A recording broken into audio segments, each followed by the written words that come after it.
પોતાના બાપના મરણના દાખલાને શોધવા નીકળેલા વ્યક્તિએ કૌભાંડ શોધી લાવ્યા. કૌભાંડ પરિવારનું હતું. પારિવારિક કંકાસ ન થયો તો આ રાજ્યની અંદર આટલું વિશાળ કરોડો રૂપિયાનું કૌભાંડ પાર પડી ગયું એ કદાચ આપણને ખબર પણ ન પડત. આ વ્યક્તિએ સરકારને જાણ કરી. આ વ્યક્તિ ન્યાયતંત્ર પાસે ગયો, તમામ જગ્યાએ ગયો, પરંતુ મળ્યું શું એ ખુદ જણાવશે. પણ વાત કંઈક એવી છે કે પોતાના બાપનું મરણનું પ્રમાણપત્ર શોધી રહેલા માણસને કૌભાંડ તો મળ્યું, પણ હજુ સુધી તેના બાપનું મરણ સર્ટિફિકેટ નથી મળતું, કારણ કે તેનો બાપ ફરી ગયો છે ચોપડા પર. વિગતે આપણે વાત કરવી છે નવીનભાઈ સાથે, કે જેઓ આ ઘટનાના પીડિત છે. તેમના આરોપ છે કે આ રાજ્યની સરકારમાં આ પ્રકારના કૌભાંડો ચાલી રહ્યા છે અને એક કૌભાંડમાં તો પોતે એ જે પરિવારના સભ્ય છે, જે પરિવારમાં બાપનું નામ બદલી અને જમીનના ખાતેદાર બન્યા. કરોડો રૂપિયા નહીં પણ સેંકડો કરોડ રૂપિયાની આ જમીનો કચ્છમાં છે, વેચાણ થઈ ગયું છે, વેચાણ થઈ પણ રહ્યું છે. અટકાવી કોઈ શકતું નથી, ભલે ફરિયાદો સેંકડો થપ્પાના સ્વરૂપમાં નવીનભાઈ કરી રહ્યા છે. વૈષ્ણવજન તો તેને કહીએ જે પીડ પરાઈ જાનાને રે. નમસ્કાર નવીનભાઈ. નમસ્કાર આપને, આપના દર્શકોને. નવીનભાઈ, સૌપ્રથમ તો આ શરૂઆત ક્યાંથી થઈ? તમને ખબર કેમ પડી કે તમારા પિતાનું નામ બદલી ગયું છે? 2022માં મને મારા પિતાની ડેથ સર્ટિફિકેટની ખરી નકલ જોઈતી હતી, રમણીકલાલ વલમજીની. એટલે તમારા પિતા રમણીકલાલ વલમજી છે? વલમજી. ઓકે. અને જ્યારે 97માં એક્સપાયર થઈ ગયા હતા ત્યારે રજિસ્ટરમાં મેં જ જાણ કરી હતી જી, ગાંધીધામ નગરપાલિકામાં. અને ડેથ સર્ટિફિકેટ રમણીકલાલ વલમજીનું મળ્યું હતું અમને, એ ભાઈ પાસે હતું. અને હમણાં 2022માં મેં અરજી કરી કે મને ખરી નકલ રમણીકલાલ વલમજીનું ડેથ સર્ટિફિકેટ જોઈએ છે ગાંધીધામ નગરપાલિકામાં. 50 રૂપિયા મેં ખરી નકલના ભર્યા. તો મને જણાવવામાં આવ્યું કે તમારા પિતાજીનું નામ આમાં ડેથ સર્ટિફિકેટમાં તો મંગલજી વલમજી છે, એનું તમને ડેથ સર્ટિફિકેટ મળશે. તો મેં કહ્યું કે અમે કોઈ પ્રોબેટ કરાવ્યું નથી ને અમે રમણીકલાલ વલમજીનું ડેથ સર્ટિફિકેટ લીધેલું છે. અને 1999માં રમણીકલાલ વલમજીના ડેથ સર્ટિફિકેટના આધારે અમારા પિતાજીનું એક પ્લોટ હતો ગાંધીધામમાં, એ અમે બધા ભાઈઓ, 7 ભાઈ અને એક બેન, બાના નામે અમે વારસાઈ કરાવી, એફિડેવિટ કરાવી. હા, પિતાની મિલકતમાં તમે વારસદારો સાબિત. 99માં.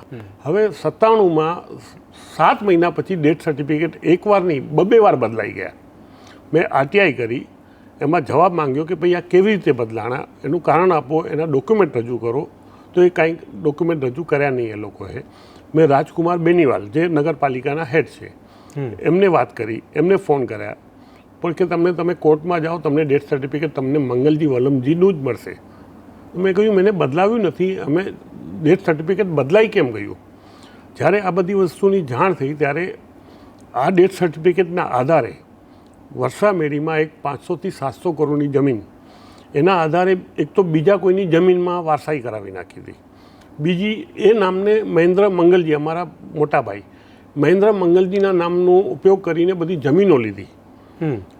હવે ઓરિજિનલ નામ જ્યારે બાપુજીનું એ ટાઈમે રેશનિંગ કાર્ડમાં બી નામ રમણીકલાલ હતું, અમારા ભાઈનું રેશનિંગ કાર્ડમાં બી મહેન્દ્ર રમણીકલાલ હતું. એટલે તમારા બધાના પિતા એક એમનું નામ રમણીકલાલ હતું. તો મંગલજી વલમજીનું મેં વિચાર્યું કે આ મંગલજી વલમજીનું નામ બદલી શું કામ થયું ને શું કારણથી આટલું બધું કૌભાંડ થઈ રહ્યું છે. પછી ખ્યાલ આવ્યો કે આ બધી ખાલી જમીન, ખેડૂત ખાતેદાર જમીન લઈ ન શકે, એટલે મંગલજી વલમજીના નામનો ગેરઉપયોગ કરીને ક્યાંક ખેડૂત ખાતેદાર થવા માટે આ બધી વસ્તુનો બધું કમ્પાઉન્ડ કરવા માટે આગળ વધતા ગયા લોકો, જેની મેં બધી જગ્યાએ ચીફ સેક્રેટરી રાજકુમાર. આ ઘટનાક્રમ જ્યારે બની રહ્યો હતો ત્યારે જમીન ખરીદી થઈ, એ બધી બાબતથી તમે જાણ રાખતા હતા? જાણ રાખતા હતા, પણ બાપુજીનું નામ હતું એ હુલામણું નામ હતું. મારા બાપુજીનું નામ હુલામણું નામ હતું. ઓરિજિનલ નામ તો રમણીકલાલ હતું. બધાનું, મારું નામ બી ઘરમાં રાજા છે, પણ મારું બધું જે આધાર કાર્ડ, પેન કાર્ડ, પાસપોર્ટ બધા રમણીકલાલના નામ. નવીન કુમાર કોઈ પણ કાગળમાં તમારા પિતાનું નામ રમણીકલાલ ઉર્ફે પહેલા નહોતું? ના, ઉર્ફે આલિયાસ નામ શબ્દ જ નથી. પછી 2014માં અમારા ભાઈ એક્સપાયર થઈ ગયા, એટલે અમારા ભત્રીજા હિતેશ મહેન્દ્ર રૂપારેલ દ્વારા રમણીકલાલ ઉર્ફે મંગલજી કરીને ડેથ સર્ટિફિકેટ લઈને વારસાઈ કરાવી એ જમીનમાં. જ્યારે ઉર્ફે શબ્દ બી છે ને એ બી ખોટું છે. એ જમીનના માલિકો કોણ કોણ હતા પહેલાં? તો એ જમીનના માલિકો અમારા પહેલે ભાઈએ આવી રીતે બધી જમીનો ખોટા નામે લીધેલી, મહેન્દ્ર મંગલજીના નામે. અને એ પહેલે બીજાના નામની કોઈ જમીનો લીધેલી, એમાં એમણે પોતે જમીનો ખરીદી મહેન્દ્ર મંગલજીના નામે. કારણ એટલું જ હતું કે બીજાની જમીન જે મહેન્દ્ર મંગલજી કરીને હતા વ્યક્તિ, મંગલજી વલમજી તરીકે, એમનામાં વારસાઈ કરવા માટે ખેડૂત ખાતેદાર હતા નહીં, એટલે એમણે ત્યાં વારસાઈ કરવા માટે આ ડેથ સર્ટિફિકેટનો ઉપયોગ કર્યો. અને એ બી ક્યારે કે વારસાઈ કર્યા પછી 7 મહિના ડેથ સર્ટિફિકેટ 7 મહિના પછી બદલાવ્યું. અચ્છા, વારસાઈ કરાવી ત્યારે તો રમણીકલાલ વલમજીનું રેકોર્ડમાં બી નામ બોલાય છે. 24/10/97 વારસાઈ કરાવી બીજાની જમીનમાં, ત્યારે રમણીકલાલ વલમજીનું death certificate on the record બોલાય છે. પછી 10/11/97 અને 21/11/97. તો આ મંગલજી વલમજીના નામે તમારા ભાઈ ખાતેદાર બને છે. હા. અને મંગલજી વલમજીની જે મૂળ જમીન છે એ જમીનમાં પોતાના પિતા મંગલજી છે એવું બતાવી મહેન્દ્રભાઈ જમીન ખરીદી લે છે, એટલે કે બિન ખેડૂત વ્યક્તિ ખેડૂત બને છે. ખેડૂત બને. આપણે જે આ ચર્ચા કરી રહ્યા છીએ ત્યારે આ પરિપત્રો વિશે 1995 સુધી ખરાઈ કરવી બિનખેતી અને ખેતી માટે એના સંદર્ભોની પણ આપણે વાત કરતા જઈશું સાથે સાથે, કારણ કે મહેસૂલનો પ્રશ્ન આપણે ત્યારથી ઉઠાવ્યો છે કે કઈ પ્રકારે આ રાજ્યમાં અનેક એવા મહેસૂલના પ્રશ્નો છે જે પ્રશ્નો સુલટાવવા માટેની પ્રક્રિયા ચાલી રહી છે કે પછી પ્રશ્નોના સમસ્યાના સમાધાન લાવવા માટેની પ્રક્રિયા ચાલી રહી છે તેનો સવાલ થવો જોઈએ. વળી હમણાં જન્મ મરણના દાખલામાં નામ સુધારા માટેની પણ જોગવાઈઓ કરવામાં આવી અને તેમાં પણ કેટલાક દિશા નિર્દેશ આપવામાં આવ્યા છે. માટે આપણે આ બધી ચર્ચા અત્યારે કરીએ છીએ, પણ સાથે સાથે એમનું જે કહેવાનું છે તેને હું વધારે સરળતાથી તમે સમજો એટલા માટે હું વધુ તમને બાયફર્ગેટ કરીને સમજાવું. તો વાત એવી છે, મંગલજી વલમજી નામના કોઈ વ્યક્તિ હતા, એ વ્યક્તિ બીજા ગામમાં જમીન ધારણ કરે છે, તે ખેડૂત ખાતેદાર છે, પરંતુ મહેન્દ્રભાઈ કે જે આ નવીનભાઈના ભાઈ છે તે ખેડૂત ખાતેદાર નથી, પરંતુ મંગલજી વલમજી તેના પિતા છે એવું કહી અને વરસામેડી ગામની અંદર પોતે જમીન ખરીદે છે. હવે સવાલ એ પણ પેદા થાય તો મંગલજી વલમજીની જે મૂળ જમીન જે તે ગામમાં છે એ ગામમાં એ જમીનનું શું થયું? એ જમીન વેચાણ કરવામાં આવી, સરકારશ્રી થઈ, કોઈને દાન આપી દેવામાં આવી કે શું થયું? નવીનભાઈ, એ જે જમીન છે કયા ગામની હતી કે જે મંગલજી ખરેખર મંગલજી વલમજી કારિયા એ ખેડૂત હતા? એ ખેડૂત હતા. એના નામે તમારા ભાઈ પોતાના પિતા મંગલજી વલમજી કારિયા બતાવીને ચડી ગયા, વારસાઈ કરાવી. હા, તો એ જમીનનું શું થયું અને એ કયા ગામની જમીન? એ જમીનમાં પછી મૂળ માલિક બી જાગ્યા, જે મંગલજી વલમજી કારિયા હતા એ બી જાગ્યા. એ 24 વર્ષ સુધી એ લોકો બી લડતા રહ્યા અને અમને 24 વર્ષે ખ્યાલ આવ્યો આ બધી વસ્તુનું કે આ મંગલજી વલમજી જમીન છે 608 સર્વે નંબર, એ જમીન તો મંગલજી વલમજી કારિયાની છે. એટલે અમે લોકોએ SSRDમાં એમાં તમારા પણ નામ ચડી ગયા હતા? અમારા બી નામ ચડી ગયા. તમને ખબર નથી? અમને ખબર નહોતી. એટલે કે વારસાઈ હક બતાવવા માટે બધા જ લોકોના નામ ખાતે ચડાવ્યા? હા, ખાતે ચડાવ્યા. તમે કેટલા લોકોના ખાતે નામ ચડાવ્યા મંગલજી વલમજી? 7 ભાઈ અને 1 બહેનના. અચ્છા, એ કોઈ અન્ય વ્યક્તિ જેનો તમારો આરોપ છે કે તમારા પિતા નથી, હા, મંગલજી વલમજી, એમની જમીનમાં તમારા નામ ચડી ગયા? એ કેવી રીતે ચડ્યા અને એની પ્રોસિજર પછી તમને ખબર પડી એટલે તમે શું કરી? અમે લોકોએ SSRDમાં અમે લોકોએ 4 જણાએ અમે લોકોએ એફિડેવિટ કર્યું કે આ મંગલજી વલમજી આ જમીન જે 608 છે સર્વે નંબર એ અમારી નથી. એ જે વરસામેડીના મૂળ માલિક હતા મંગલજી વલમજી કારિયા એમની હતી. ઠક્કર કોમ્યુનિટી સેમ હતી પણ અટક બેની એમની કારિયા અમારી જાતિ એક હતી પણ સરનેમ અલગ હતી. સરનેમ અલગ હતી. એટલે એ લોકો બી 24 વર્ષ સુધી લડ્યા. પછી SSRDમાં અમે લોકોએ એફિડેવિટ કર્યું કે અમે આ ભાઈએ કે આ જમીન અમારી નથી, અમે આના માલિક નથી. તો બી SSRDએ ચુકાદો એવો આપ્યો કે ના, આ 24 વર્ષે એ ચુકાદો આવ્યો. પહેલે એ લોકોએ કીધું કે તમે સિવિલ કોર્ટમાં જાઓ. હવે સિવિલ કોર્ટમાં બે કોઈ અહીંયા બી નહીં ગયા અને ત્યાં બી નહીં ગયા. અને બીજી જમીનો જે લેવાની ખાતા નંબર 518 જે હમણાં આજની તારીખમાં 500 થી 700 કરોડની જમીન છે, એમાં એમણે પહેલે ખેડોઈ ગામમાં ડોક્યુમેન્ટ રજૂ કરી 7/12 અને હકપત્ર. એ જમીન બિનખેતી કરાવી અમારા ભત્રીજાએ. અને બીજી જમીન એમણે બિનખેતી કરાવવા નાખી તો મેં પ્રવીણા ડીકેને મેં પત્ર લખ્યો. પ્રવીણા ડીકે ત્યારે કલેક્ટર હતા કે આ ખેડૂત ખાતેદાર નથી ને આ અમને જે ખેડોઈ ગામના નાખેલા છે મેં RTIથી મંગાવ્યા કે આ ખોટી રીતે બિનખેતી થઈ છે. તો બીજી જમીન એમણે દફતરે કરી. પહેલી જમીન એમણે શું મોટો રિવિઝનમાં લેવી જોઈએ પણ એમણે નહીં લીધી. એમણે કીધું આ દસ્તાવેજ બની જશે અને માફિયા લોકોના હાથમાં ચડી જશે જમીન. ને સાચે એવું જ થયું. અને પછી નોંધો મંજૂર કરતા ગયા. SSRDમાં ગયો એટલે એક ફાઇલ દફતરે કરી, એક મંજૂર હતી? એક મંજૂર કરી. તો દફતરે કરી એમાં કારણ શું હતું? એમાં કારણ કે ખેડૂત ગામના જમીનના બધા નાખ્યા હતા ને પહેલામાં બી એ જ નાખ્યા હતા. છતાં પણ એકમાં નીતિ અલગ રહે છે, બીજામાં નીતિ અલગ રહે છે. અને પછી 24 વર્ષે SSRDમાં જઈને ચુકાદો લઈ આવે છે અમારા તરફી. અમે લોકો 4 જણા એફિડેવિટ કરીએ છીએ કે આ જમીન અમારી. તો અત્યારે તમે જે મરણનો દાખલો તમારા પિતાનો લેવા જાઓ છો તો એ તમને શું મળે છે? કાંઈ નહીં કે છે તમને મંગલજી વલમજીનું મળશે. મેં પુરાવા રજૂ કર્યા કે મારા બાપુજીનું 97માં એક્સપાયર થઈ ગયા, તો રેશનિંગ કાર્ડ છે એમની. અમે 99માં અમારા બાના નામે વારસાઈ કરાવી, 7 ભાઈ 1 બહેને, એના એફિડેવિટો રજૂ કર્યા, સોગંદનામાઓ રજૂ કર્યા, નોટરી કરાવેલા કે અમારા આ 99માં તો રમણીકલાલ વલમજીનું ડેથ સર્ટિફિકેટ અમારા નામને બધા બાના નામે અમે વારસાઈ કરાવી છે. તો આ 97માં આવી રીતે ચેન્જ કેવી રીતે થયું? 99માં અમે લોકો ચેન્જ કરાવીએ છીએ, અમે વારસાઈ કરાવીએ છીએ બાના નામે, અને 97માં ચેન્જ કેમ થાય છે? તો પછી અને ઓરિજિનલ ડેટ એનો સ્ટાન્ડર્ડ ઓફ ઓપરેશન એ છે કે એમાં તમારે બધું રેશનિંગ કાર્ડ, આધાર કાર્ડ નહોતા ત્યારે, ચૂંટણી કાર્ડ હતા. એ ટાઈમે બધાના ચૂંટણી કાર્ડ હતા, ચૂંટણી કાર્ડ બી હતા મારા બાપુજીના. રેશનિંગ કાર્ડમાં પણ ટૂંકા સમયની અંદર જે 3 સર્ટિફિકેટ મળે છે એની તમે વાત કરો કે 3 જે તમે આરટીઆઈથી બધા ડોક્યુમેન્ટ મેળવ્યા, આરટીઆઈમાં તમને એવો જવાબ મળે છે કે ભૂકંપના કારણે દસ્તાવેજી પુરાવા મળી શકતા નથી ને નાશ થયો છે, કે જે કે વોટેવર છે. પણ જે એક વખત મંગલજી વલમજી છે, પછી થોડા દિવસ પછી સર્ટિફિકેટ નીકળે છે એમાં મંગલજી વલમજીમાં ઉર્ફે રમણીક ભાઈ બની, એ અમારા ભાઈનું 2014માં અમારા મહેન્દ્ર રમણીકલાલ ઉર્ફે મંગલજી કરીને વારસાઈ કરાવી, જે 500-700 કરોડની જમીન છે. સર્ટિફિકેટમાં રમણીકલાલ નામનો કોઈ ઉલ્લેખ જ નથી. ના, મહેન્દ્ર રમણીકલાલ ઉર્ફે મંગલજી. જ્યારે રેશનિંગ કાર્ડ એમનું પોતાનું બી મહેન્દ્ર રમણીકલાલના નામનું છે. ને હાલમાં એ અમારા જે સગા ભત્રીજા થાય હિતેશ મહેન્દ્ર, એના પેન કાર્ડમાં બી મહેન્દ્ર રમણીકલાલ છે. અમારી ભત્રીજી છે ચાંદની મહેન્દ્ર રમણીકલાલ. એટલે તમને એવું લાગે છે કે તમારા પિતાનો જે નામ બદલી કાઢવામાં આવ્યું છે રેકર્ડ ઉપર, હા, એના કારણે હવે તમે પરેશાન થાવ છો. મૂળ આ જમીન કૌભાંડ માટે કરવામાં જમીન કમાવા માટે, તો એ કૌભાંડની સામે તમે લડ્યા, હા, તો એમાં તમને સફળતા મળી કે ના મળી? ના મળી. એમાં શું થયું આખી પ્રક્રિયા બાદ? એમાં પ્રક્રિયામાં હું SSRDની અગેન્સ્ટમાં હાઈકોર્ટમાં ગયો, તો હાઈકોર્ટના જજે એમ કહ્યું કે તમે 4 જણાને નથી જોઈતી જમીન 608 જે બીજાની હતી, કે તમે એમાં તમારું નામ નીકળી જાય. એટલે પછી હું ડબલ બેન્ચમાં ગયો હાઈકોર્ટમાં, તો એમણે કીધું તમે સિવિલ સૂટમાં જાઓ. પહેલે એમણે કીધું કે આમાં તપાસ કરવી જરૂરી છે, આ તો બહુ મોટું કમ્પાઉન્ડ છે. આ પહેલો જજમેન્ટ ચીફ જસ્ટિસનો જજમેન્ટ છે, એટલે જજમેન્ટ છે કે એવી દલીલો થઈ હતી? એવી દલીલો થઈ હતી. અને એમાં જે પહેલો જજમેન્ટ જે કોપી આપી છે એમાં લખ્યું છે કે આવી રીતે 2 વ્યક્તિ છે, એમાં કોઈક તો એક ખોટો છે ને એક સાચો છે.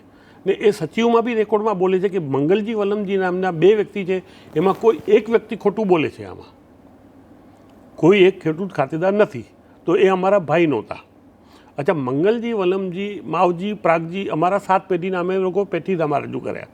અમારું મૂળ ગામ સંગડ અને એ લોકોનું ગામ મૂળ ગામ વરસામેડી. એમના બધાના મિલકત વેરાઓ મંગલજી વલમજી, કાનજી, એમના બધા ભાઈઓ, મંગલજી વલમજીના 4-5 ભાઈઓ હતા, એમના બધાના મિલકત વેરા મેં કાઢ્યા વરસામેડી ગામમાંથી. તો એ બધા ત્યાંના જ હતા અને ત્યાં મિલકત વેરા ભરતા હતા. અચ્છા, સર્વે નંબર આ 608 જે કહું છું, એમાં જૂના સર્વે નંબર 14, એમાં મંગલજી વલમજીમાં કરશનજી વલમજી ખેડે છે જમીન. તો એ જમીન અમારી ક્યાંથી થાય જૂના સર્વે નંબરથી? તમારા દાદા પણ બદલી જાય છે હવે? હે, દાદા બી બદલી જાય છે. એટલે આ મૂળ પ્રશ્ન એવો થયો કે બાપનું નામ બદલ્યું અને ખરેખર જે જમીન ધારણ થઈ છે એ જમીનના પિતા એમના માની લે કે મંગલજી વલમજી છે, તો પછી વલમજી પાછળની લાઈન એમના દાદાની પણ બદલવી પડે. એટલે તમારા દાદા, તમારા પિતાથી તમારી આખી જે પેઢી છે બદલાઈ જાય. તો જે આખું જે પ્રકરણ ચાલે છે, તો એમાં બધા કાગળ બદલવા માટે આપણા જે કોઈની અંદર સુધારો કરાવવો હોય તો અરજી આપવી પડે. તો આ બધા કાગળ તમે જોયા કે શું થયું એમાં? તમને શું, કોણે અરજી કરી હતી? મેં અરજી, આ નામ બદલવા માટે અરજી? નામ બદલવા માટે રજિસ્ટરમાં કંઈ છે જ નહીં. તો નામ બદલી કેવી રીતે ગયું? નગરપાલિકા ભાવ કે અમારી પાસે ડોક્યુમેન્ટ નથી. તો મેં કીધું બદલાવ્યા કેમ છે, કઈ રીતે બદલાવ્યા છે? તમે અમને કંઈ પુરાવા આપો, તમારી પાસે કંઈ. અચ્છા, જેણે બદલાવ્યા છે એની પાસે માંગો, જેણે બદલાવ્યા છે એની પાસે માંગો. બદલાવ્યા કોણે છે? અમારા ભાઈએ. એનો કોઈ પુરાવો ખરો કે તમારા ભાઈએ ત્યાં અરજી આપી નગરપાલિકાને કે બદલી આપો? જો એના વારસા છે, પોતે રમણીકલાલ ઉર્ફે મંગલજી કરીને લઈને વારસાઈ કરાવે છે 500 થી 700 કરોડની જમીનમાં, તો કોને ફાયદો થતો હોય? આજે ફાયદો બેનિફિશિયરી બને છે એવું તમે કહેવા માંગો છો? હા. એટલે એમને આ જમીન માટે તમારા બાપનું નામ બદલી કાઢ્યું. બાપનું નામ તો હવે એ જ લઈને ચાલીએ તો દાદાથી માંડી બધા. હા. એટલે તમારું કેવું? હા.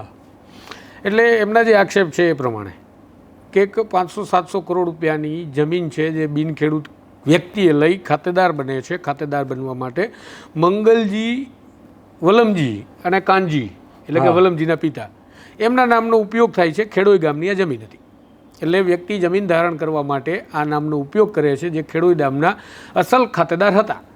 જ્યારે એમનું કહેવું છે એ પ્રમાણે એમના આરોપ છે કે અમારા પિતા રમણીકલાલ વલમજી પ્રાગજી છે. વલમજી માવજી માવજી પ્રાગજી પ્રાગજી એટલે કે જે આપણું પેઢી નામું છે આ પ્રમાણે છે. તો હવે એમના બાપનું નામ બદલે અને આ જમીનમાં ખરેખર જો એક પ્રક્રિયા ન્યાયિક રીતે થઈ છે તો હવેથી એમના પિતાનું નામ, એમના દાદાનું નામ, એમના દાદાના દાદાનું નામ, દાદાના દાદા એટલે પરદાદા તમામના નામ જે છે એ હવે બદલી જશે અને અમને એક નવું પરિવાર સાથે જોડાણ થઈ જશે કે જે ખરેખર એમની બ્લડ લાઈન નથી. એટલે આ સ્કેમને સમજવા માટે ખૂબ ધીરજથી તમારે આખો અહેવાલ સમજવો જોઈએ.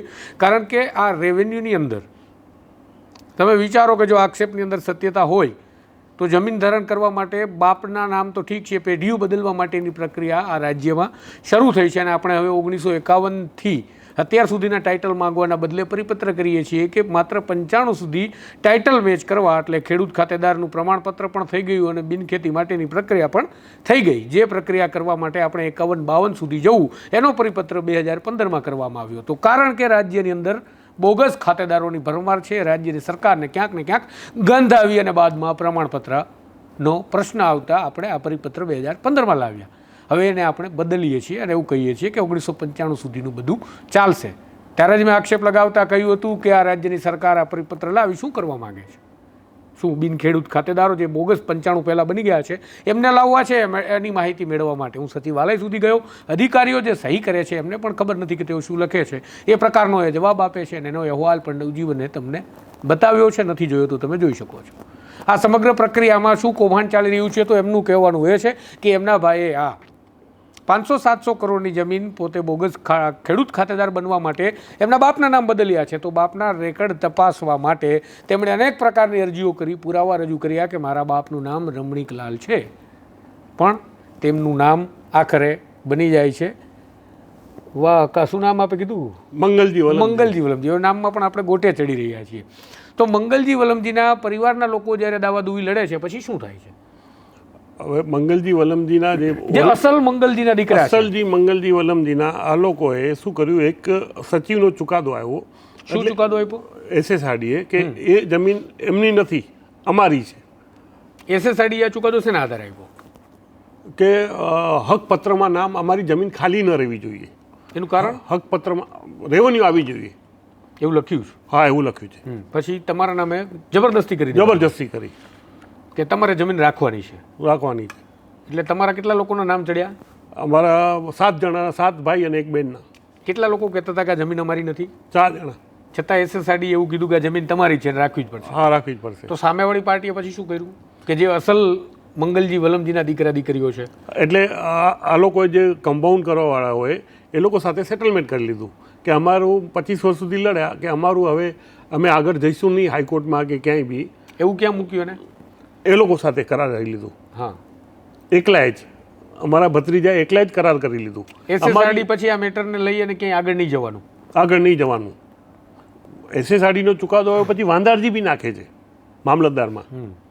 અને પછી એ લોકોને પૈસા મળી ગયા અને એ લોકોએ કે અમારી મિસઅન્ડરસ્ટેન્ડિંગ હતી ને હવે આ જમીનમાં અમે ક્યાંય આગળ દાવો નહીં કરીએ એવી રીતે કરીને એમને ખેડૂત ખાતેદાર બનાવવા માટે. પણ તો પ્રશ્ન તો એ જ ઉપસ્થિત થયો ને કે મંગલજી વલમજીના દીકરા કોણ અને કોનો બાપ મંગલજી વલમજી? હા, આ પ્રશ્ન તો છતાં પણ ઉપસ્થિત છે. શું મોટો લઈને આ તો કરવાનું કામ છે. હા, છતાં બી ઊભો છે. તો હવે તમને તમારા પિતાનું પ્રમાણપત્ર નથી મળતું તો કઈ તકલીફો પડે? કેટલી બધી તકલીફો પડે છે મને. અમારા બધા અમુક ભાઈઓના છે જોઈન્ટમાં, અમારા બાના નામે છે પ્રોપર્ટી છે, અમારા બાપુજીનું ડેથ સર્ટિફિકેટ જોઈશે, એમાં બી નથી મળતું. અમારા ચોપડા પર તમે તમારા બાપને શોધી રહ્યા છો એવું કહેવાય? હા, ચોપડા પર બાપને શોધી રહ્યો છું. જે ચોપડાઓમાં આવે કે તમને તમારા પિતાનું નામ જોવા નથી. હા. તો હવે આ રમણીકલાલ એટલે કે તમારા અસલ પિતા જે તમે કહો છો એ પ્રમાણે અને બીજા જે મંગલજી વલમજી છે એમને એક કરવા માટે જે પેલા તમે વાત કરી એ પ્રકારે કે ડેથ સર્ટિફિકેટ ટૂંકા ગાળામાં નીકળ્યા. હા, એ પ્રક્રિયા શું થઈ? એ 10 દિવસમાં એક 10/11/97નો નીકળ્યો. એમાં એક અધિકારી સાઇન કરે છે અને બીજો નીકળ્યો 21/11/97નો. હા, એમાં શું થયું? એમાં બી મંગલજી વલમજીના નામના લીધા અને 2 અધિકારીઓ અલગ અલગ સાઇન કરેલા છે ને 2 આરટીઆઈમાં જવાબ આપ્યા કે અમે આવી રીતે નામ બદલાવ્યા છે, પણ શેના કારણે, કોની અરજી, આધાર ફાઇલ કઈ છે નહીં, કાંઈ નહીં. તો અરજી પ્રમાણે નામ બદલી, પણ કોણે અરજી કરી, નામ આપો, તો કામ આપો. 97 પહેલા તમારા પિતા પોતે રમણીકભાઈ છે એ પ્રકારના પુરાવાઓમાં તમે કીધું એ પ્રકારે એક તો તમે વારસાઈ માટે જ્યારે રજૂ કર્યું મરણનો દાખલો, હા, એ તમે ક્યાં રજૂ કર્યો હતો? એ વરસામેડી ગામમાં, વરસામેડી ગામ, હા. એટલે પંચાયતને. હા, પંચાયતને. ત્યારે બી ત્યારે તમારું ડેથ સર્ટિફિકેટ અસલ રમણીકલાલ વલમજીના નામનું હતું. હા, એ તમે રજૂ પણ કર્યું કે સાહેબ આ જગ્યાએ રેકર્ડ ઉપર અમે રજૂ કરેલું છે. પછી બીજે ક્યાં તમે રમણીકલાલ વલમજીના ડોક્યુમેન્ટ રજૂ કરેલા? એટલે રમણીકલાલ વલમ અસલ પ્રમાણપત્ર જેને તમે કહો છો. અસલ પ્રમાણપત્ર અમારા ગાંધીધામમાં ગુરુકૃપા સોસાયટીમાં એક પ્લોટ હતો અમારા બાપુજીના નામે, રમણીકલાલ વલમજીના નામે. એ 1999માં બાપુજી એક્સપાયર થઈ ગયા 97માં, એટલે 1999માં અમે બધા ભાઈ બહેન એફિડેવિટ કરી વારસાઈ કરાવી અમારા બાના નામે, મણિબેન રમણીકલાલના નામે. એ જે રમણીકલાલ વલમજીનું નામના ડેથ સર્ટિફિકેટના આધારે તો એ અમારા બાના નામે વારસાઈ થઈ અને તમારા મમ્મીના નામે પ્લોટ થયો. તો 97માં આ નામ એ વારસાઈ માટેના પુરાવા તમે ક્યાં રજૂ કર્યા હતા? એ કલેક્ટર ઓફિસ, નગરપાલિકા, chief secretary, vigilance commissioner, CM એ ઓફિસ. કાગળ તમને આજની તારીખે મળે છે? ક્યાં? એ જૂના કાગળ? હા, એમાં પણ એ જ દાખલો છે? એ જ દાખલો છે. અચ્છા, પણ છતાં એક કચેરીનો રેકર્ડ ગાયબ થયો છે વર્ષ 2001માં. હા. અચ્છા, હવે મારે સમજવું છે કે અસલ જે તમે વાત કરો છો એને છોડીએ, પણ હવે એવું માની લઈએ કે અસલ જે મંગલજી વલમજી જે તમારા ભાઈ જે જમીન કૌભાંડ માટે કથિત રીતે તમે કહો છો એ પ્રમાણે ઉપયોગ કર્યા છે, તો એ ગામ ખેડોઈ, એ વરસામેડી નહીં, પેલી ફરિયાદની જે તમે ઘટના કહો છો એફઆઈઆર થઈ હતી કે તલાટી, એમાં પેલે અમારા ભાઈએ ખેડૂત ખાતેદાર માટે ઘણા દમ પછાડા કર્યા. તો ખેડોઈ ગામમાં કોઈની જમીન હતી, એમાં ગણોતિયા દાખલ તરીકે મહેન્દ્ર મંગલજી તરીકે 85થી કરીને 96 સુધી ગણોતિયા તરીકે દાખલ થયા. એ બી સાંથણીની જમીન, સાંથણીની જમીનમાં કોઈ ગણોતિયો દાખલ ન થાય. એટલે એમના ઉપર ત્યારે કોઈ વ્યક્તિ એફઆઈઆર કરાવી અને મામલતદારમાં એના છેકછાકવાળા કાગળિયા છે અને એના આધારે આ જમીન છે હમણાં 512 પૈકી એક એ કાગળિયાના આધારે બિનખેતી થઈ ગઈ, જૂના ખેડોઈ ગામના કાગળોના આધારે. અને પછી બીજી જમીન નાખી 9 એકર જમીન, તો એમાં કલેક્ટર પ્રવીણા ડીકે દફતરે કરે છે કે આ તો ખેડોઈ ગામના 718-31ના કાગળિયામાં આમાં તો છેકછાકવાળા છે. એ કાગળ અહીંયા ના ચાલ્યા, પહેલામાં ચાલી ગયા. એટલે પછી એસએસએટમાંથી ચુકાદો લઈ આવ્યા ખેડૂત ખાતેદાર થવા માટે. 25 વર્ષથી એ ચુકાદો ટેબા ખાતો. પણ આટલા બધા સરકારી રેકર્ડ સાથે છેડછાડના તમે આરોપ લગાવો છો, તો આ કઈ રીતે શક્ય બને? તમને શું લાગે છે? અધિકારીઓની મિલીભગતથી. અચ્છા, અધિકારીઓની મિલી. પણ આટલા બધા કાગળમાં છેકછાક કરવી, બદલવા, રેકર્ડ સાથે ચેડા કરવા, આટલું ગંભીર ગુનાહિત કૃત્ય કરવું, તો કેટલા બધા અધિકારીઓની સામેલગીરી જોઈએ? એમાં કલેક્ટરો ઇન્વોલ્વ છે, મોટા પ્રવીણા ડીકે, દિલીપ રાણા. એમને હું અમારા ભાઈના બેંક એકાઉન્ટ નંબર રમણીકલાલના બી છે અને મંગલજીના બી છે. બેંકવાળા ત્યારે કેવાયસી નહોતા માંગતા, હવે કેવાયસી માદા માંગે છે. ત્યારે બેંકવાળામાં તો તમે કોઈ બી નામે એકાઉન્ટ ખોલાવી શકતા હતા. તો બેંકમાં મહેન્દ્ર મંગલજીના નામે ખાતા ખોલાઈ ગયા, મહેન્દ્ર રમણીકલાલના નામે ખાતા ખોલાઈ ગયા અને મહેન્દ્ર રમણીકલાલના ખાતું તો ફ્રીજ થઈ ગયું હતું ઇન્કમટેક્સમાં.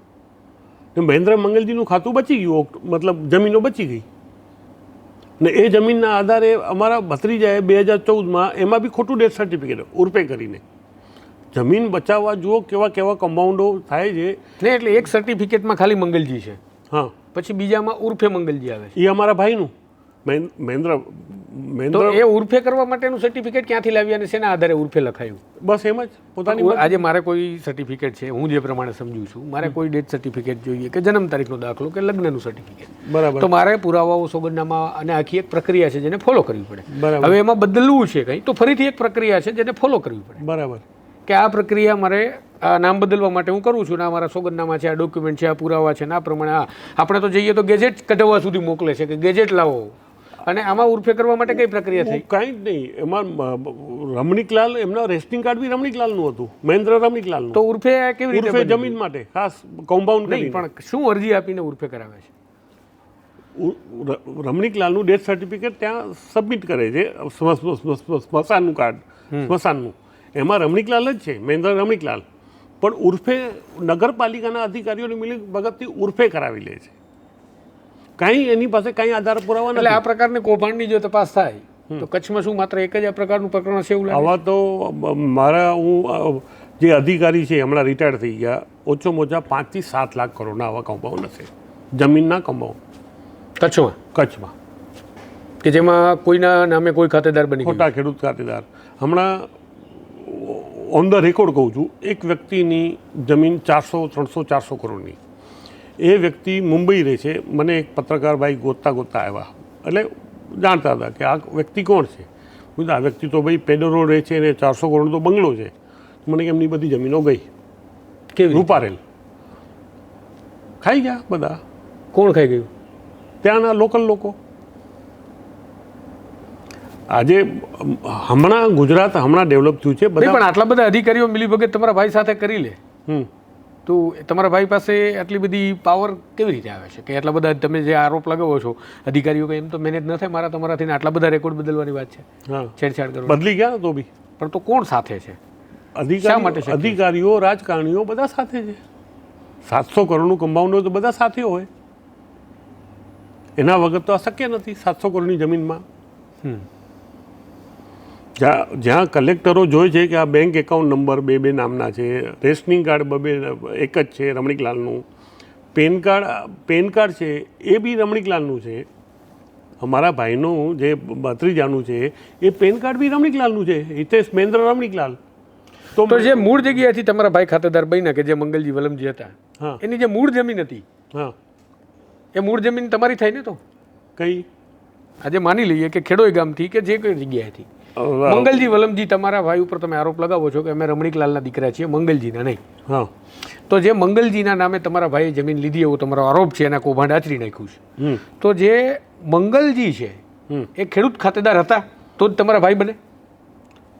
એ ખેડૂત ખાતેદાર હતા જે ઓરિજિનલ હતા. ઓરિજિનલ મંગલજી ખાતેદાર હશે ત્યારે તમારા ભાઈ બન્યા. તો એનો મતલબ કે એ મંગલજી પાસે જમીન હતી.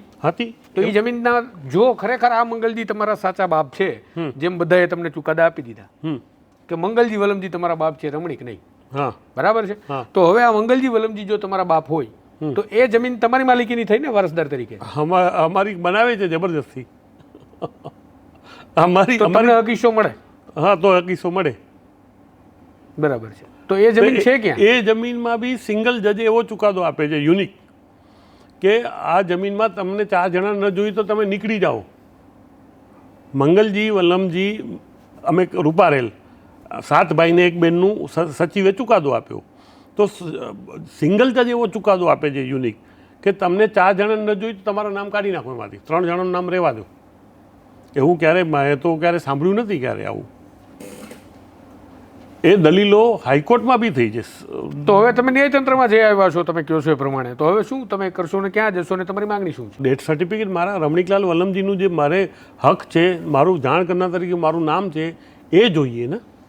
એના માટે મારે કોર્ટમાં લડવાનું.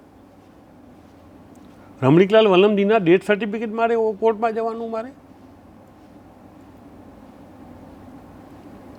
તો રાજ્ય સરકાર સુધી તમે પહોંચ્યા આમાં અધિકારીઓ સુધી? બધા CMથી અવંતિકા મેડમથી કરીને ચીફ સેક્રેટરી રાજકુમારથી કરીને. એટલે રાજકુમાર બેનીવાલ ત્યારે તમારે ત્યાં જ હતા ને? મૂળા ચાલતું તમે કીધું એ પ્રમાણે. રાજકુમાર બેનીવાલ તો નગરપાલિકાના કમિશનર હતા અને ત્યાંથી હવે અત્યારે ગાંધીનગર સચિવમાં આવી ગયા છે. હા, અને એમની સાથે તમારે ત્યારથી આ બાબતે ચર્ચા એટલે અવેર પણ છે. હા. તો અવંતિકા સિંઘ એટલે કે CMના જે સેક્રેટરી છે એમનું શું કહેવાનું થયું? કંઈ નહીં, તપાસ ચાલુ છે, જોશું શું કરવું. પણ ક્યાં તપાસ ચાલુ છે? તમે કહો છો જમીન વેચાઈ ગઈ છે, બિનખેતી થઈ ગયો હોય લાગે છે, દસ્તાવેજો થવા લાગ્યા છે, પણ તપાસ કરવી જ નથી તો કમ્પાઉન્ડ જ કરવા છે તો શું કરશું? અચ્છા. નોંધો બી મંજૂર કરતા જાય છે, પ્લાન બી પાસ કરતા જાય છે. અચ્છા, બીજું એક વાત કે અગાઉ બી જે જમીનો લીધેલી 572, 574 એમાં બી 200 જણા આજે બી અટકેલા છે. કારણ ખોટી બિનખેતી થઈ હતી. પછી હાઈકોર્ટથી ટેમ્પરરી ચુકાદો લઈ આવ્યા, પછી બધાને જમીનો વેચી નાખી, પ્લોટો. હવે એના GDAની પરમિશન નથી મળતી. કારણ શું છે? નથી મળવાનું રીઝન શું છે? પ્લાન પાસ નહોતા કર્યા. હવે એમાંથી મારા પોતાના સાસરા પક્ષવાળા બી 25 જણા મુંબઈમાં અટકેલા છે મારા મિત્રગણ બી આજે 25 વર્ષ પછી બી. હવે આ નવી જમીનનું કમ્પાઉન્ડ, અચ્છા આ વસ્તુમાં આ લોકો ઉપર પહેલે ફોજદારી ગુનાઓ થયા છે. જે ખેડોઈ ગામમાં તલાટી આ બનવા ગયા એમાં બી એ લોકો ઉપર FIR ને એ જ ડોક્યુમેન્ટ ઉપર પાછી બિનખેતી થઈ જાય છે. અને FIR નું સ્ટેટસ શું છે અત્યારે? કે શેનું એ 99માં કંઈક એમના જે ઓનલાઈન બતાડે છે હવે ઘણા વર્ષો પછી, તો સજા પનિશમેન્ટ બતાડે છે. પછી ઉપલી કોર્ટમાં પણ ગયા પછી ભૂકંપ ને બધા ડોક્યુમેન્ટ બધા બાના તો બધી જગ્યાએ છે જ ને. ભૂકંપના બાના તો હમણાં તો કોમન થઈ ગયા છે. એમ તો જોઈએ તો રાજ્ય સરકાર જે પરિપત્રો લાવી ત્યારે પણ મેં જ સવાલ ઉઠાવ્યો હતો કે સરકાર એમ કહે છે કે 70 વર્ષ જૂના ડોક્યુમેન્ટ નથી મળતા, અપ્રાપ્ય થાય છે ઘણી જગ્યાએ કુદરતી આપદાઓના કારણે અથવા તો જર્જરિત અવસ્થામાં હોય એટલા માટે આ લાવ્યા છીએ. તો ત્યારે આપણે એવું પ્રમાણપત્ર આપતા હતા કે ભાઈ તમે અત્યારે આ ડોક્યુમેન્ટ એક જગ્યાએ નથી તો આજુબાજુના બીજા 3 ડોક્યુમેન્ટને જોઈ વેરિફિકેશન કરી અને જે તે સમયે રિપોર્ટ થાય છે કે ભાઈ આ ડોક્યુમેન્ટ આ રીતે જર્જરિત થયું કે નાશ થયું કે સંપૂર્ણ નાશ થયું કે આંશિક નાશ થયો, અને એ રિપોર્ટના આધારે એક પ્રમાણપત્ર આપી દેવામાં આવે છે કે ભાઈ આ ડોક્યુમેન્ટ ભલે નથી મળતું પણ આસપાસના તમામ વસ્તુની તપાસણી કરતા આ ભાઈ છે, હવે આગળનું રેકોર્ડ જોઈ લેવું. તો એ સુવિધા તો હતી જ એમ. તો આ પરિપત્ર લાવીને શું કરે છે? એમ પરિપત્રમાં એવું છે કે બધા જૂના બધા કમ્પાઉન્ડો બધા દબાઈ જાય. જૂના બિલ્ડરોને ફાયદો કરાવવા બધા કમ્પાઉન્ડો બધા દબાઈ જાય. આ 10% ભરીને જે ખોટા કેટલું એ 2015-16માં આવ્યું હતું. હા કે 10% ભરી દેવા એટલે આગળની જરૂર નથી. એના આધારે બધા 10% રાજસ્વ તો મળતું હતું, એ પણ ગયું. અચ્છા, બીજી એક જમીન 512 પૈકી એક, એમાં જે લેનાર છે એણે બી આવું જે હમણાં ઘણો ખોટા આધારે બધા સર્ટિફિકેટ લીધા. સર્ટિફિકેટ આપવું પડે તમે ખેડૂત ખાતેદારનું, તો એમાં બી ગીરો હકમાં ખેડૂત ખાતેદાર ન ગણાય. સુપ્રીમ કોર્ટ સુધીના જજમેન્ટ છે. તો ગીરો હકમાં એના આધારે જમીનની નોંધ મંજૂર કરી નાખી વેચાણ દસ્તાવેજ કરીને. આ જમીનને ખરીદનાર? હા, ખરીદનાર. તમારા ભાઈની જે જમીનને ખરીદ? હા. અમે કલેક્ટરમાં અરજી કરી કે આ ગીરો હકમાં ખેડૂત ખાતેદાર નથી, તમે આ ખેડૂત ખાતેદારનું કેન્સલ કરો. તમે આ ડેથ સર્ટિફિકેટ ખોટા છે, 3 ડેથ સર્ટિફિકેટ ખોટા. એટલે મૂળ તો તમારી લડાઈ બાપના નામ સાથે હતી અને હવે જમીનો સાથે પહોંચી. ઉર્ફે હમણાં આજે પરિપત્ર 2-3 દિવસ પહેલે આવ્યું. ઉર્ફે પહેલે હતું જ નહીં. મરણ એટલે તમારા પરિવારનો જો કદાચ આ ડખો ના હોત તો આ બહાર ના આવ્યું તો એવું કહી શકાય? તો ના આવ્યું. આ તમારા પારિવારિક પ્રશ્નોના કારણે આખું જે કૌભાંડ ખુલે છે. બસ આ બધી મારી કમ્પ્લેનો CM ઓફિસ સુધી રેગ્યુલર જાય છે. મારા ઓછામાં ઓછા 700-800 મેલ ગયા છે. મેં CBI, CID crime branch, DGP, home secretary, મારા આટલા બધા પત્રોને મેલ ગયા છે 3 વર્ષની અંદર કે આ શું આટલું છે કે આમાં તમે શું કામ આ બચાવો છો 700 કરોડના કમાઉન્ડમાં, કે આટલો મારા બાપાના મને મારો ફાધરનું ડેથ સર્ટિફિકેટ નથી મળતું. એક બિલ્ડરને તમે ફાયદો કરાવવા માટે તમે કેવા પરિપત્રો લાવો છો? ઉર્ફે તો હમણાં 1-2 દિવસ પહેલે આવ્યું ને, ઉર્ફે પહેલે નહોતું તો ઉર્ફે કરીને ડેથ સર્ટિફિકેટ મળી ગયા અને ડેથ સર્ટિફિકેટ બદલાઈ બી જાય. એટલે તમારા ઉર્ફેવાળો જે પ્રશ્ન જે જન્મ મરણના દાખલામાં સુધારણાની પ્રક્રિયામાં જે અત્યારે જે તાજો પરિપત્ર છે, અને ગઈકાલે જ મારા હાથ લાગ્યો એટલે મેં હજી પૂરતો અભ્યાસ નથી કર્યો, પરંતુ જે ઉપરનો અભ્યાસ છે એના પ્રમાણે તો એવું પણ જે પ્રમાણે મેં કીધું હતું એમ કે 95 પહેલાંના ખરાઈ કરવા જવાની જરૂર નથી, ટાઇટલ મેચ કરવાની. તો આમાં તમારા કિસ્સાને જોતા એવું પણ લાગે કે હવે તો ઉર્ફેવાળો પ્રશ્નનું પણ સોલ્યુશન લાવી દીધું. તો મૂળ તો ક્યાંક ને ક્યાંક રાજ્યની અંદર જે મહેસૂલના જે પ્રશ્નો છે એના નિરાકરણ કરવાના બદલે ક્યાંક ને ક્યાંક આ તમામ બાબતો જે સ્કેમ છે એને લીગલાઇઝ કરવાનું વધારે ફરીથી પ્રતીક થઈ રહ્યું છે. આ ઘટના એક મને નવી જોવા મળી. આ બધા જ રેવન્યુના જે કેસીસ છે એને આપણા સમક્ષ મૂકવાનું, ગુજરાતની જનતા સમક્ષ લાવવાનું કારણ માત્ર એટલું કે તમને આ રાજ્ય સરકાર જે પગલાં લઈ રહી છે એ પગલાં વિશે અવગત કરાવવા. આ લાર્જેસ્ટ પબ્લિક ઇન્ટરેસ્ટ છે, આ કોઈ ખાનગી વ્યક્તિ વિશેષ માટે હું આપની સમક્ષ અહેવાલ નથી લાવતો સરકાર, આ પણ તમે સમજજો. અને રાજ્યના મુખ્યમંત્રી ભૂપેન્દ્રભાઈ, તમારી પાસે મહેસૂલ ખાતું છે, તમારા મંત્રીઓ છે, તમારા સચિવો છે, આ તમામ પ્રક્રિયાઓમાં જો તમારા સુધી કોઈ માહિતી નથી પહોંચતી તો તમને પણ અવગત કરવાનો આ પ્રયાસ છે કે કઈ પ્રકારના પરિપત્રો ઠરાવો મંજૂર થઈ રહ્યા છે ને બહાર આવી રહ્યા છે, અને શા માટે આવી રહ્યા છે. અને હું આંગળી જે ચીંધી રહ્યું છું એ પ્રકારના કેસીસ પણ નવજીવનના માધ્યમથી આપના સમક્ષ લાવવાનો પ્રયાસ કરું છું કે જેથી આ પ્રકારના કેસીસ કઈ રીતે લીગલાઇઝ થઈ શકે એને લઈને આ પરિપત્રો છે, એના મારા એલિગેશન છે, એને બળ મળે છે. તો આપણે શું કરી રહ્યા છીએ, શું કરવા જઈ રહ્યા છીએ, રાજ્યની જનતા જોઈ રહી છે. અને રાજ્યની જનતાએ પણ આ બાબતને ખૂબ સારી રીતે સંજ્ઞાન લેવું જોઈએ, કારણ કે સૌથી વધારે મલાઈદાર વિભાગ મહેસૂલ છે એ હું નથી કહેતો, એ આખું રાજ્ય કહે છે અને કોઈ પણને પૂછો તો તમને જવાબ પણ મળશે. પરંતુ આપણે ભ્રષ્ટાચારની વાત આવે ત્યારે સીધી આંગળી પોલીસ વિભાગ પર ચીંધી દઈએ છીએ, પરંતુ માત્ર શું પોલીસ વિભાગમાં જ ભ્રષ્ટાચાર છે? તેના કરતાં વિકરાળ અને વિશાળ ભ્રષ્ટાચાર ક્યાં થાય? રેવન્યુમાં, મહેસૂલમાં. કારણ કે ઉદ્યોગોને, બિલ્ડરોને જમીન જોઈએ, જમીનના વિવાદો હજારોની સંખ્યામાં પેન્ડિંગ પડ્યા છે અને એ પેન્ડિંગ વિવાદોમાં અધિકારીઓની જરૂર પડે, પરંતુ આવા પરિપત્રોથી હવે કોઈની જરૂર નહીં પડે. સીધું અને સટ આ સમગ્ર કારસ્તાન જે ભૂતકાળમાં થયું છે તેના પર પડદો પડી જશે અને એની જ આ એક પ્રક્રિયા છે. તેનો વધુ એક કિસ્સો આ નવીનભાઈના આરોપો છે. તેઓ લડી રહ્યા છે, તેઓ લડી ચૂક્યા છે, હજુ પણ તેમની લડાઈ છે. કારણ કે એના બાપના નામની લડાઈને લઈ નીકળેલો માણસ આ કૌભાંડ લઈ સામે આવે છે. રાજ્યની સરકારની હવે આંખ ઉઘડે છે કે પછી ખુલ્લો દોર આપવા માટે એક પરિપત્ર એવો પણ આવી શકે.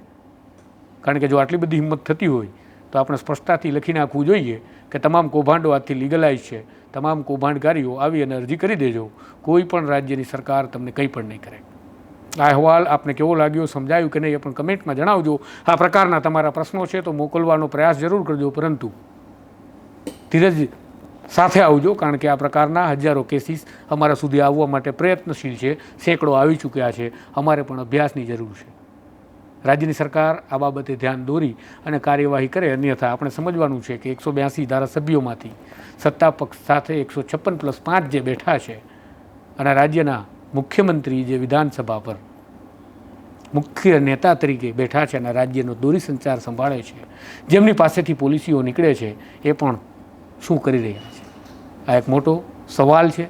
જવાબ ઉકેલવાની અમે કોશિશ જરૂર કરી રહ્યા છીએ, પણ આશા નથી કે આ જવાબ ક્યારેય ઉકેલાશે. કારણ કે સામે આખું તંત્ર છે, સામે ઉદ્યોગપતિ, પૈસાદારો અને પાવર છે પોલિટિક્સનો. આ જ પ્રકારના અહેવાલો સાથે જલ્દી મળીશું નવજીવન પર. નમસ્કાર.